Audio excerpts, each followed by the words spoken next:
നമസ്കാരം. എല്ലാ മാന്യ പ്രേക്ഷകർക്കും അറബി ജ്യോതിഷത്തിന്റെ മറ്റൊരു വീഡിയോയിലേക്ക് സ്വാഗതം. കഴിഞ്ഞ ദിവസം ഒരാള് എനിക്കൊരു മെസ്സേജ് അയച്ചു വാട്സാപ്പിലാട്ടോ. ഞാൻ ഉസ്താദിന്റെ എല്ലാ വീഡിയോകളും കണ്ടു. എനിക്ക് അതിൽ നിന്ന് ചില കാര്യങ്ങളൊക്കെ ചെയ്തു നോക്കി. അതിനെനിക്ക് ഉദ്ദേശിച്ച രൂപത്തിലുള്ള ഫലമില്ല. പിന്നെ വേറെ ചില കാര്യങ്ങളൊക്കെ ഞാൻ ചെയ്യാത്ത കുറെ ഉണ്ട്. അതെന്ന് വെച്ചാൽ എന്തെങ്കിലും സാധനങ്ങളൊക്കെ വാങ്ങിയിട്ട് ചെയ്യേണ്ടത്, അത് സാധനമൊന്നും ഇല്ലാതെ ചെയ്യാൻ പറ്റുന്നതാണ് ഞാൻ ചെയ്തത്. ഇപ്പൊ സാധനമൊന്നും എവിടെ കിട്ടുമെന്നൊന്നും എനിക്കറിയില്ല. അതോടൊപ്പം തന്നെ പിന്നെ ഈ ഇസ്മിന്റെ പണിക്ക് ഞാൻ ഒരുപാട് ഉസ്താദുമാരെ സമീപിച്ചിട്ട് ഓരോരുത്തർ ഓരോ തകിലൊക്കെ എഴുതി തന്നു.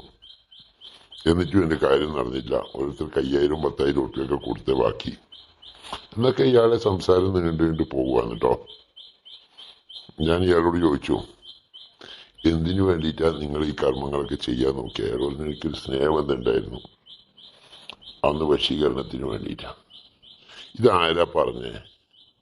ഈ സ്നേഹബന്ധം നിലനിർത്താനും വശീകരണത്തിനും ഒക്കെ ഇസ്മിന്റെ പണി എന്ന് പറയുന്നത് ഞാൻ പറഞ്ഞിട്ടുണ്ട്, അങ്ങനെ ഒരു സംഭവം ഇല്ല. ഈ സ്നേഹബന്ധം, പ്രേമം, വശ്യം എന്ന് പറയുന്ന പരിപാടിയൊക്കെ കർമ്മങ്ങളിലൂടെ മാത്രം ചെയ്യേണ്ടതാ. അതിന് കുറെ അങ്ങ് ചെല്ലിയത് കൊണ്ട് അതിന് ചെല്ലാൻ ഒറ്റ വയ്യേ ഉള്ളൂ. അതിന് ഇസ്മിന്റെ പണി എന്ന് പറഞ്ഞുകൂടാ. മലയാളത്തിൽ തന്നെ ഞാൻ പറഞ്ഞു തന്നിട്ടുണ്ട്. സ്നേഹിക്കുന്ന ആളടുത്ത് പോയിട്ട് എന്ത് ചെയ്യാ, ഐ ലവ് യു എന്ന് പറയാ. അപ്പം ചിലപ്പോ എന്ത് ചെയ്യും, അയാള് ഐസ്മ ഭയങ്കര ശക്താണെങ്കിൽ അയാൾ എന്ത് ചെയ്യോ, കൂടെ ഇറങ്ങിപ്പോരും. അല്ലെങ്കിൽ പോയി തരത്തിൽ കളിക്കടാ ചെറുക്കാന്ന് കേൾക്കും, നേരെ ഓടിക്കളയണം. നീ പോയി നിന്റെ പണി നോക്കടി എന്ന് പറയുന്നത് കേട്ട് കഴിഞ്ഞാൽ പെണ്ണാണെങ്കിൽ ഓടിപ്പോഞ്ഞ് രക്ഷപ്പെട്ടോളണം. ഇതൊക്കെ അതിന്റെ ഇസ്മിന്റെ പണി എന്ന് പറയുമ്പോൾ അതൊക്കെ ഉള്ളൂ അതില്.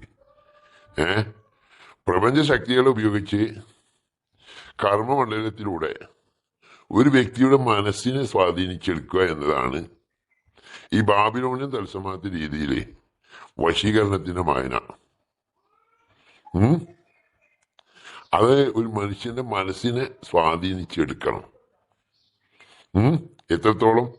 ലൈല വമാലൈല ഫലം അറമിസിലഹ ബൈനസമാവൽ അർളി ദാതു കാസി എന്ന് പറഞ്ഞിട്ടുണ്ട് വേണ്ട അൽഫിയല്. എന്ന് പറഞ്ഞാല് കൈസ്, ലൈലയെ പ്രേമിച്ച കൈസിനെ പറ്റി, അല്ലെങ്കിൽ ഈ ലൈല മജ്നു എന്ന് പറയുന്ന പുസ്തകം വായിച്ചിട്ടുണ്ടാവും നിങ്ങൾ പലരും. അതില് കൈസ് പാടിയ ഒരു പ്രണയ കാവ്യമാണ് ലൈല വമാലൈല ഫലം മാറ മിസ്ലഹ ബൈന സമാവല്ലർദി ദാതു കാസി. എന്റെ മുടിഞ്ഞ, എന്താ പറയാ, മടഞ്ഞിട്ട മുടിയുള്ള ലൈലയേക്കാൾ സുന്ദരികളായ ഒരാളെയും ആകാശഭൂമികൾക്കിടയിൽ എനിക്ക് കാണാൻ പറ്റിയിട്ടില്ല എന്ന ആ ചിന്തയിൽ നിന്ന് ഉത്ഭവിക്കുന്ന പ്രണയമുണ്ടല്ലോ, അതാണ് വശീകരണത്തിന്റെ കാതല്. ആ കാതലില്ലാതെ നമ്മള് എനിക്ക് ഭയങ്കര ചെലവ് നോക്കാൻ പറ്റും, പൈസ 10 പൈസ ചെലവാക്കാൻ പറ്റൂല, ആയിക്കോട്ടെ നീ ചെലവാക്കണം, നീ സാധനം എന്താന്ന് വെച്ചാൽ ചെയ്തോ. എന്നാ ഉസ്താദ് എനിക്ക് ഓലയിൽ ചെയ്യുന്ന വശീകരണം പറഞ്ഞുകൊണ്ടായി ഞാൻ ചെയ്തു തരാം, ഞാൻ നാളെ പേര് പറ. ആ പേര് പറയാൻ പറ്റൂല ഉസ്താദെ, അയാൾ ഭയങ്കര സമൂഹത്തിൽ അറിയപ്പെട്ടയാളാണ്, ഞാനാണെങ്കിൽ അതിലും അറിയപ്പെട്ടയാളാണ്, അപ്പൊ പേര് പറയാൻ പറ്റൂല, പിന്നെ എന്ത് ചെയ്യണമെന്നാ? അപ്പൊ ഇവർക്കൊന്നും ഈ മനസ്സിന്റെ ഉള്ളിൽ നിന്നുള്ള സ്നേഹം ഉണ്ടാകുന്നില്ല എന്നതാണ് പരമാർത്ഥം. നമ്മളെ ഉത്തുലുബിൽ ഇൽമ വലവു ബിസിന്ന് പ്രവാചകൻ പഠിപ്പിച്ചിട്ടുണ്ട്. ചൈനയിൽ പോയിട്ടെങ്കിലും അറിവ് പഠിക്കുക എന്ന് പറഞ്ഞാൽ അതിന്റെ അർത്ഥം എല്ലാവരും ചൈനയിൽ ഇങ്ങനെ അറിവിങ്ങനെ കൂട്ടി വെച്ചിട്ടുണ്ട്, അവിടത്തേക്ക് പായണം എന്നല്ല. എത്ര കഷ്ടപ്പെട്ടിട്ടാണെങ്കിലും അറിവ് നേടണമെന്നാണ്. എന്ന് പറഞ്ഞ പോലെ ഈ സ്നേഹവും വശ്യവും അതുപോലെ തന്നെ നമുക്ക് നമ്മുടെ മനസ്സിന്റെ അടിത്തട്ടിൽ നിന്ന് ഒരാളോട് ഉത്ഭവിക്കുന്ന സ്നേഹം കൊണ്ടാണല്ലോ ഈ വശ്യം ഉദ്ദേശിക്കുന്നത്. അങ്ങ് മനസ്സിന്റെ അടിത്തട്ടിൽ എത്തിയിട്ടുണ്ടെങ്കിൽ ആ സ്നേഹം തിരിച്ചു കൊണ്ടുവരാനേ വശീകരണം ചെയ്തിട്ട് കാര്യമുള്ളൂ. എങ്ങനെ, എത്രത്തോളം? പിന്നെ ഒരു പെണ്ണിനോട് ഒരാൾക്ക് താല്പര്യം തോന്നുകയാണ്, എന്നിട്ട് അവള് അവനോട് പറയാ, നീ എന്നെ സ്നേഹിക്കുന്നത് ശരി. എനിക്ക് നീ എന്ത് ചെയ്യണോ? ഒരു സാരി മേടിച്ചു തരണം, അല്ലെങ്കിൽ ഒരു കുപ്പി എണ്ണ മേടിച്ചു തരണം, അല്ലെങ്കിൽ ഒരു പൗഡർ മേടിച്ചു തരണം എന്നാവശ്യപ്പെടുമ്പോൾ അവൻ ചിന്തിക്കുകയാണ് എന്തേ, ഓ ഒരു പൗഡർ അതിനിപ്പോൾ 10-60 രൂപ വേണം, ഒരു സാരി അതിനിപ്പോൾ ഏറ്റവും ചുരുങ്ങിയ 100-300 വേണം, ചുമ്മാ പോട്ടെ എന്ന് ചിന്തിക്കുന്നവനിക്ക് ഹൃദയത്തിന്റെ അടിത്തട്ടിൽ പോയിട്ട് മേലെ പോലും സ്നേഹമില്ല. അവൻ നേരം പോക്കാണ് ഉദ്ദേശിക്കുന്നത്.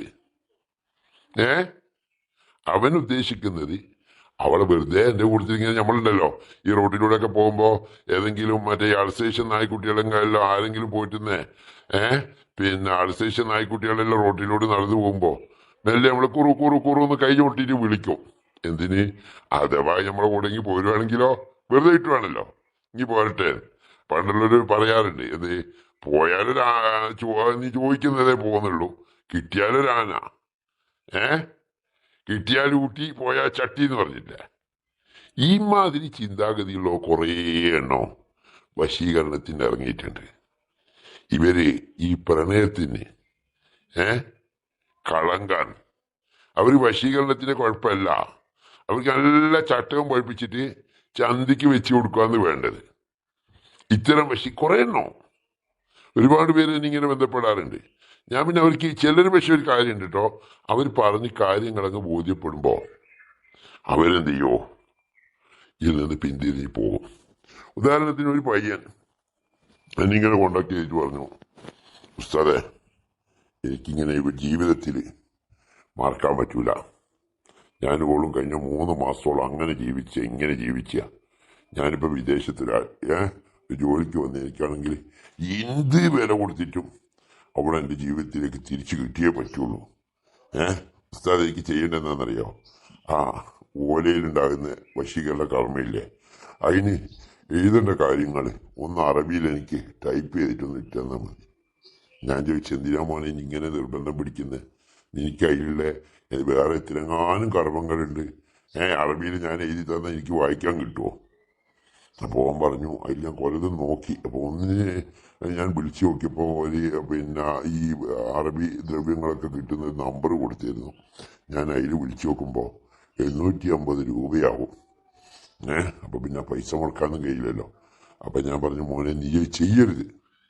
അപ്പം പിന്നെ ഈ പയ്യൻ എന്നോട് എന്താ ഉസ്താദ് എന്താ അങ്ങനെ പറയാൻ കാരണം, ചെയ്യരുത് എന്ന് പറയാൻ കാരണം? ഞാൻ പറഞ്ഞു, മോനെ 850 ഉറുപ്പ്യക്ക് പിന്നെ കഷ്ടപ്പെടുന്നവനാണ്.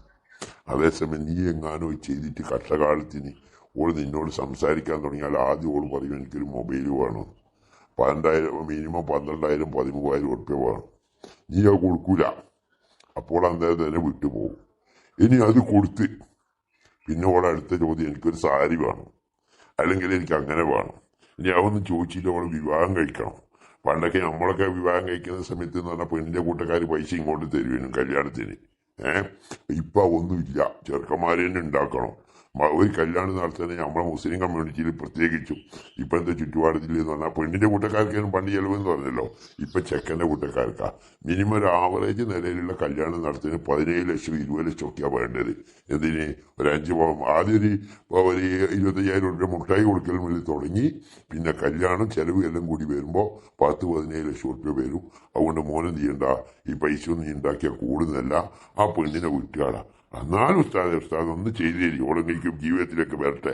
ഞാൻ പറഞ്ഞു, എൻ്റെ ജീവിതത്തിലേക്ക് ഓളെ കൊണ്ടുവരാൻ മാത്രം ഓളോട് എനിക്ക് യാതൊരു ശത്രുതയില്ല, ഫോൺ വെച്ചാളാന്ന് പറഞ്ഞു. നന്ദി, നമസ്കാരം.